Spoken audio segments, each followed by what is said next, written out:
ನಮಸ್ತೆ ಸ್ನೇಹಿತರೆ, ನಾನು ನಿಮ್ಮ Yogish Sahyadri, lecturer in English, ಚಿತ್ರದುರ್ಗದಿಂದ. Sahyadri's English academy welcomes you all. ಬನ್ನಿ, ಕನ್ನಡದ ಮೂಲಕ ಇಂಗ್ಲಿಷ್ ಕಲೀರಿ ಎನ್ನುವಂಥ ಸೀರೀಸ್ನಲ್ಲಿ ಇವತ್ತು ನಾನು ನಿಮಗೆ ಟಾಪಿಕ್ ತಗೊಳ್ತಿರೋದು ಆಕ್ಸಿಲಿಯರೀಸ್, ಅಂದರೆ ಹೆಲ್ಪಿಂಗ್ ವರ್ಬ್ಸ್. ಈಗಾಗಲೇ ಸ್ನೇಹಿತರೆ ನೀವು ಬಿ ಫಾರ್ಮ್ಸನ್ನು ನೋಡಿದ್ದೀರಾ, ಡೂ ಫಾರ್ಮ್ಸನ್ನು ನೋಡಿದ್ದೀರಾ. ಈಗಾಗಲೇ ನಾನು ಅದನ್ನು ವಿಡಿಯೋಗಳನ್ನು ಮಾಡಿ ಹಾಕಿದ್ದೆ, ಆಗಲಿ ಕಲ್ತಿದ್ದೀರಾ. ಈಗ ಮೂರನೇ ಫಾರ್ಮ್ ಹ್ಯಾವ್ ಫಾರ್ಮ್ಸ್. ಅಂದರೆ ನಾನು ಹೇಳಿದ್ದೆ ನಿಮಗೆ ಆಕ್ಸಿಲಿಯರೀಸಲ್ಲಿ 3 ಫಾರ್ಮ್ಸ್ ಇದೆ: be forms, do forms and have forms. Be ಫಾರ್ಮ್ಸಲ್ಲಿ ನಿಮ್ಗೆ ಆಲ್ರೆಡಿ ಗೊತ್ತಿದೆ, ಕಲ್ತಿದ್ದೀರಾ ಅದನ್ನು: am, is, are, was, were. Do ಫಾರ್ಮ್ಸಲ್ಲಿ ಇರೋದು 3 ಹೆಲ್ಪಿಂಗ್ ವರ್ಬು, ಅದು ಡೂ, ಡಸ್, ಡಿಡ್. ಅದೇ ರೀತಿಯಾಗಿ ನಿಮಗೆ ಅದರಲ್ಲಿ ಪರ್ಟಿಕ್ಯುಲರ್ ಆಗಿ ನಿಮಗೆ ಅದು ವಿಡಿಯೋ ನೋಡಿಲ್ಲ ಯಾರಾದರೂ ಅಂತ ಹೇಳಿದ್ರೆ, ಬಿ ಫಾರ್ಮ್ಸ್ ಮತ್ತು ಡೂ ಫಾರ್ಮ್ಸನ್ನು ಖಂಡಿತ ನಿಮಗೆ ವಿಡಿಯೋ ನನ್ನ ಚಾನಲಲ್ಲಿ ಸಿಗುತ್ತೆ, ಅದಕ್ಕೆ ಹೋಗ್ಬಿಟ್ಟು ಅದನ್ನು ಕಲೀರಿ ಅಂತ ಹೇಳ್ತಾ ಈ ವಿಡಿಯೋದಲ್ಲಿ ನಾನು ನಿಮಗೆ ಎಕ್ಸ್ಪ್ಲೇನ್ ಮಾಡ್ತಾ ಇದ್ದೀನಿ ಹ್ಯಾವ್ ಫಾರ್ಮ್ಸ್. ಏನಿದು ಹ್ಯಾವ್ ಫಾರ್ಮ್ಸ್ ಅಂದರೆ? ಈ ತುಂಬ ಜನಕ್ಕೆ ಕನ್ಫ್ಯೂಷನ್ಸ್ ಇದೆ. ಹ್ಯಾವ್ ಅಂದರೆ ಏನು, ಹ್ಯಾಸ್ ಅಂದರೆ ಏನು, HAD ಹ್ಯಾಡ್ ಅಂದರೆ ಏನು, ಅದನ್ನು ಯಾವ ರೀತಿ ಉಪಯೋಗಿಸ್ಬೇಕು, ಯಾವ್ದು ಸಿಂಗ್ಯುಲರು, ಯಾವ್ದು ಪ್ಲೂರಲ್ಲು, ಯಾವುದು ಪ್ರೆಸೆಂಟ್ ಟೆನ್ಸು, ಯಾವ್ದು ಪಾಸ್ಟ್ ಟೆನ್ಸು, ಯಾವ ಸಂದರ್ಭದಲ್ಲಿ ಯೂಸ್ ಮಾಡಬೇಕು ಅಂತ ಅದೆಲ್ಲದಕ್ಕೂ ಕೂಡ ಉತ್ತರ ಈಗ ನಿಮಗೆ ಈ ವಿಡಿಯೋದಲ್ಲಿ ಸಿಗುತ್ತೆ ಅಂತ ಹೇಳ್ತಾ, ಸ್ನೇಹಿತರೆ ಒಂದು ವಿಷಯ, ಸಹ್ಯಾದ್ರೀಸ್ ಇಂಗ್ಲಿಷ್ ಅಕಾಡೆಮಿ ಚಿತ್ರದುರ್ಗದ ವತಿಯಿಂದ online classes and offline class ಎರಡೂ ಕೂಡ ನಾವು ಮಾಡ್ತಾ ಇದ್ದೀವಿ. ಇಂಟ್ರೆಸ್ಟ್ ಇದ್ದವರು ಎಲ್ಲಿಂದ ಬೇಕಾದರೂ ಕೂಡ ಜಾಯಿನ್ ಆಗ್ಬೋದು. ಫೋನ್ ನಂಬರ್ಸ್ನ ಸ್ಕ್ರೀನಲ್ಲಿ ಕೊಟ್ಟಿದ್ದೀವಿ ಅಂತ ಹೇಳ್ತಾ, ಬನ್ನಿ ಇವತ್ತಿನ ಕ್ಲಾಸ್ನ ಶುರು ಮಾಡೋಣ. ಆಕ್ಸಿಲಿಯರೀಸ್, ಅದರಲ್ಲಿ 3ನೇಯ form, the third form is have forms.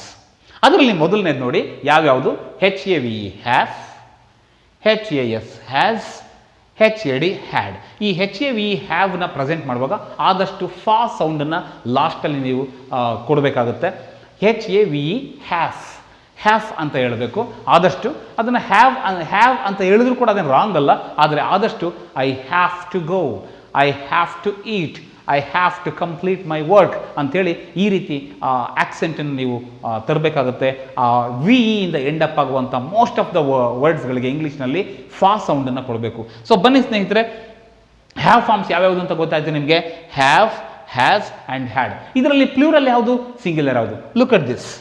HAVE have is plural, ಅಂದರೆ ನೀವು ಪ್ಲೂರಲ್ ಜೊತೆಗೆ ಮಾತ್ರ ಹ್ಯಾವನ್ನು ಯೂಸ್ ಮಾಡಬೇಕು. ಆದರೆ ಎಕ್ಸೆಪ್ಟ್ ಐ ಆ್ಯಂಡ್ ಯು, ಅಂದರೆ ಐ ಮತ್ತು ಯುಗೆ ನಾನು ಎಲ್ಲ ವಿಡಿಯೋಗಳನ್ನು ಇದು ರಿಲೇಟೆಡ್ ಆಗಿ ಹೇಳ್ತಾ ಇದ್ದೆ.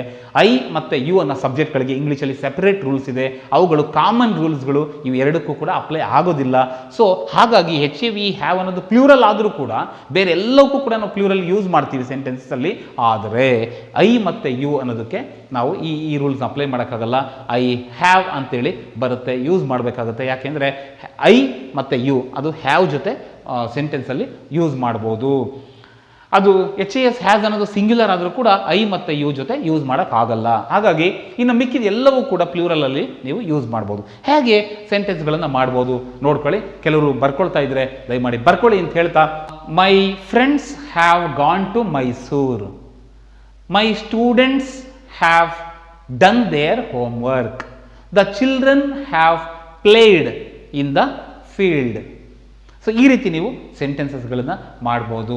I have studied master of arts in English, I have completed my engineering. So ಈ ಥರ ನೀವು ಯೂಸ್ ಮಾಡಬೇಕಾಗುತ್ತೆ. So have is plural and it is used in present tense. ನೆನ್ಪಿಟ್ಕೊಳ್ಳಿ, ಇದು ಪ್ರೆಸೆಂಟ್ ಟೆನ್ಸಲ್ಲಿ ಮಾತ್ರ ಯೂಸ್ ಮಾಡಬೇಕಾಗುತ್ತೆ. ಅಂದರೆ the action is not over ಅನ್ನೋದನ್ನು ಅರ್ಥ ಮಾಡ್ಕೊಳ್ಳಿ. Next one HAS has. Has ಅನ್ನೋದು ಸಿಂಗ್ಯುಲರ್. ಇಂಗ್ಲೀಷಲ್ಲಿ ಈ ಹ್ಯಾಸ್ ಅನ್ನುವ ಹೆಲ್ಪಿಂಗ್ ವರ್ಬ್ ಸಿಂಗ್ಯುಲರ್ ಆಗುತ್ತೆ. ಆ್ಯಂಡ್ ಇಲ್ಲಿ ನಾನು ಹೇಳಿದಾಗೆ ಎಕ್ಸೆಪ್ಟ್ ಐ ಆ್ಯಂಡ್ ಯು, ಇದು ಐ ಅನ್ನೋದು ಸಿಂಗ್ಯುಲರ್ ಮತ್ತು ಯು ಅನ್ನೋದು ಸಿಂಗ್ಯುಲರ್ ಪ್ಲೂರಲ್ ಎರಡೂ ಆಗುತ್ತೆ. ಆದರೆ ಒಬ್ಬರಿಗೂ ಇಬ್ಬರು ಅಥವಾ ಇಬ್ಬರಿಗಿಂತ ಜಾಸ್ತಿ ಕೂಡ ನೀವು ಯುನ ಯೂಸ್ ಮಾಡ್ಬೋದು. ಆದರೆ ಅದು ಒಬ್ಬರಿಗೆ ನೀವು ಹೇಳಿದ್ರು ಕೂಡ ಐ ಜೊತೆ ಹ್ಯಾಸ್ ಬರಲ್ಲ, ಯು ಜೊತೆ ಹ್ಯಾಸ್ ಸೆಂಟೆನ್ಸ್ ಮಾಡೋ ಹಾಗಿಲ್ಲ. ಇವೆರಡನ್ನ ಬಿಟ್ಟು ಇನ್ನು ಮಿಕ್ಕಿದ ಯಾವುದೇ ಸಬ್ಜೆಕ್ಟ್ಗಳ ಜೊತೆಗೆ ನೀವು ಸಿಂಗ್ಯುಲರ್ ಜೊತೆಗೆ ಹ್ಯಾಸನ್ನು ಯೂಸ್ ಮಾಡ್ಬೋದು. ಹೇಗೆ ಹಾಗಾದರೆ ಸೆಂಟೆನ್ಸ್ಗಳನ್ನು ನಾವು ಮಾಡ್ಬೋದು? ಎಕ್ಸಾಂಪಲ್ ಏನು ಸರ್ ಅಂತ ಹೇಳೋದಾದರೆ, the student has come to my house, the student has come to my house. So ನೋಡಿ, ಸ್ಟೂಡೆಂಟ್ ಅನ್ನೋದು ಸಿಂಗ್ಯುಲರು, HAS ಹ್ಯಾಸ್ ಕೂಡ singular. And Shahrukh Khan has acted in a Kannada movie, Shahrukh Khan has acted in a Kannada movie. Shahrukh Khan is only one person, singular, ಅದಕ್ಕೆ HAS has ಅಂತ ಬಂದಿದೆ. My classmate has a new book, my classmate has a new book. Classmate ಅನ್ನೋದು singular, ಅದಕ್ಕೋಸ್ಕರ HAS has ಬಂದಿದೆ. ಈ ರೀತಿ ನೀವು ಸೆಂಟೆನ್ಸ್ಗಳನ್ನು ಮಾಡ್ಬೋದು. ಆ್ಯಂಡ್ HAD ಹ್ಯಾಡ್ ಅನ್ನೋದು ಇಲ್ಲಿ ನಿಮ್ಗೆ ಯಾವುದೇ ರೀತಿಯ ವರಿ ಇಲ್ಲ, ಯಾವುದೇ ರೀತಿಯ ನಿಮಗೆ ಡೌಟ್ ಇಲ್ಲ. ಯಾಕೆಂದರೆ ಇದು ಎರಡಕ್ಕೂ ಕೂಡ ಯೂಸ್ ಆಗುತ್ತೆ. ಬೋತ್ ಸಿಂಗ್ಯುಲರ್ ಆ್ಯಂಡ್ ಪ್ಲೂರಲಲ್ಲಿ ನೀವು ಯೂಸ್ ಮಾಡ್ಬೋದು. ಸಬ್ಜೆಕ್ಟ್ ಯಾವುದೇ ಇರಲಿ, ಸಿಂಗ್ಯುಲರ್ ಇರಲಿ, ಪ್ಲೂರಲ್ ಇರಲಿ, ವಾಟ್ ಎವರ್ ಇಟ್ ಈಸ್, ಅದು ಒಂದು ಬರ್ಡ್ ಇರಲಿ, ತುಂಬ ಬರ್ಡ್ಸ್, ಒಂದು ಅನಿಮಲ್ ಇರಲಿ, ತುಂಬ ಅನಿಮಲ್ಸ್ ಇರಲಿ, you can use had. Lion had attacked on the deer. The lions had attacked on the deer. ಯಾವ ಥರ ಬೇಕಾದ್ರೂ ನೀವು ಸೆಂಟೆನ್ಸನ್ನು ಮಾಡ್ಬೋದು. So it can be used both for singular and plural, but it is used in past tense. ಅಂದರೆ ಯಾರಾದರೂ had ಅಂತ use ಮಾಡಿದ್ದಾರೆ ಸೆಂಟೆನ್ಸಲ್ಲಿ ಅಂದರೆ ತಕ್ಷಣ ಅರ್ಥ ಮಾಡ್ಕೋಬೇಕು, oh this is about past, ಅಂದರೆ already the action is over, ಮುಗಿದೋಗಿರುವಂಥ ಒಂದು ಆ್ಯಕ್ಷನ್ ಬಗ್ಗೆ ಮಾತಾಡ್ತಾ ಇದ್ದಾರೆ, ಕೆಲಸದ ಬಗ್ಗೆ ಮಾತಾಡ್ತಿದ್ದಾರೆ ಅಂತ ನೀವು ಅರ್ಥ ಮಾಡ್ಕೋಬೇಕು. ಸೊ ಹ್ಯಾಡ್ ಅಂದರೆ it is past tense. So ಇನ್ನೊಂದು ಸಲ ರಿವೈಸ್ ಮಾಡೋಣ. Have forms are 3. One is have, second one is has, third one is had. Have is plural, plural ಜೊತೆ ಮಾತ್ರ ಯೂಸ್ ಮಾಡಬೇಕು. ಆದರೆ ಎಕ್ಸೆಪ್ಟ್ ಐ ಆ್ಯಂಡ್ ಯು, ಅವಕ್ಕೆ separate rules ಇರೋದ್ರಿಂದ I singular ಆದರೂ ಕೂಡ ಯು ಸಿಂಗ್ಯುಲರ್ ಅಥವಾ ಪ್ಲೂರಲ್ ಆದರೂ ಹ್ಯಾವ್ ಜೊತೆ ಯೂಸ್ ಮಾಡ್ತೀವಿ. Okay, I have a car, I have a new pen, I have a new bag, I have taken the examination, I have taken the KPSC examination. ಈ ರೀತಿ ನೀವು ಸೆಂಟೆನ್ಸಸ್ನ ಮಾಡ್ಬೋದು. ಆದರೆ ಅದು ಪ್ರೆಸೆಂಟ್ ಟೆನ್ಸ್, ಅಂದರೆ ಈಗ ಅಟ್ ಪ್ರೆಸೆಂಟ್ ನಡೀತಾ ಇದೆ ಅಂತ ಹೇಳಿದ್ವಿ. ಆ ಥರ ಇನ್ನೂ ಆ್ಯಕ್ಷನ್ ಈಸ್ ನಾಟ್ ಓವರ್ ಅಂತ. ಸೊ ಹ್ಯಾಸ್ ಅನ್ನೋದು ಸಿಂಗ್ಯುಲರಿಗೆ ಮಾತ್ರ ಯೂಸ್ ಮಾಡಬೇಕು. ಹಿ, ಶಿ, ಇಟ್, ಅಥವಾ only one person name, one bird, one animal, one thing, ಅದ್ರ ಬಗ್ಗೆ ನೀವು ಮಾತಾಡುವಾಗ ಸಿಂಗ್ಯುಲರಿಗೆ ಮಾತ್ರ ಯೂಸ್ ಮಾಡಬೇಕು. ಆದರೆ ಐ ಮತ್ತು ಯು ಜೊತೆ ಹ್ಯಾಸ್ನ ಸೆಂಟೆನ್ಸ್ ಮಾಡೋಕ್ಕಾಗಲ್ಲ, but used in present tense, ಅದು ಕೂಡ ಪ್ರೆಸೆಂಟ್ ಟೆನ್ಸ್. ಹಾಗಾದರೆ ಹ್ಯಾಡ್ ಇದನ್ನು ಎರಡೂ ಜೊತೆಗೂ ಯೂಸ್ ಮಾಡ್ಬೋದು, ಸಿಂಗ್ಯುಲರ್ಗೂ ಯೂಸ್ ಮಾಡ್ಬೋದು, ಪ್ಲೂರಲ್ ಸಬ್ಜೆಕ್ಟಿಗೂ ಯೂಸ್ ಮಾಡ್ಬೋದು, ಆದರೆ it is used in past tense ಅಂತ. ಸೊ ಸ್ನೇಹಿತರೆ, ಇದು ನಿಮಗೆ ಆಕ್ಸಿಲರೀಸ್ನ ಟಾಪಿಕ್ಕು. ಇಲ್ಲಿಗೆ ಬಿ ಫಾರ್ಮ್ಸ್, ಡೂ ಫಾರ್ಮ್ಸ್ ಮತ್ತು ಹ್ಯಾವ್ ಫಾರ್ಮ್ಸ್ 3 ಟಾಪಿಕ್ಗಳು ನಿಮಗೆ ಮುಗಿದಿದೆ.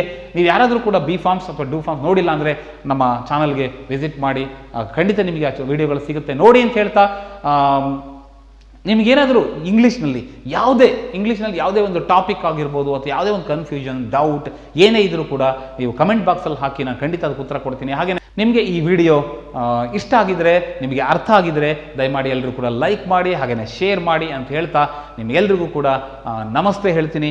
ನಾನು ನಿಮ್ಮ ಯೋಗೀಶ್ ಸಹ್ಯಾದ್ರಿ, ಸಹ್ಯಾದ್ರೀಸ್ ಇಂಗ್ಲಿಷ್ ಅಕಾಡೆಮಿ ಚಿತ್ರದುರ್ಗದಿಂದ. Thank you very much.